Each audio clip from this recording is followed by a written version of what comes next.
La ville israélienne de Bnei Brak est connue pour abriter une communauté ultra-orthodoxe, dynamique et frénétique. Même ici, l'épidémie de coronavirus a changé le mode de vie de ses habitants. À première vue, tout est normal. Des voitures circulent, il y a des enfants dans les rues et même des librairies ouvertes. Une scène plutôt inhabituelle depuis que les restrictions sont entrées en vigueur dans le pays. Mais les habitants insistent, la ville est déserte. En général, les rues de Bnei Brak sont bondées. Même à 3 h du matin, il y a foule. C'est une ville qui ne dort jamais. C'est vide. Tous les rassemblements de plus de 10 personnes ont été annulés.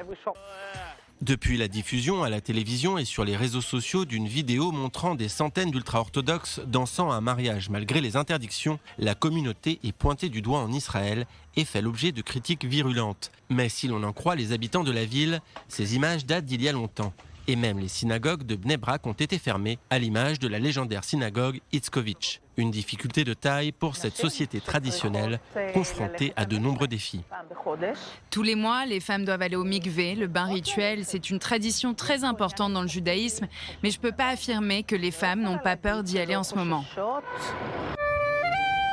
Cette situation a provoqué un phénomène on ne peut plus particulier. 30 personnes se sont réunies au cimetière de la ville pour y célébrer un mariage. Un rituel qui peut à première vue sembler étrange, mais qui en réalité a son explication. Selon une ancienne tradition, quand un orphelin se marie dans un cimetière, c'est une bénédiction pour stopper une épidémie.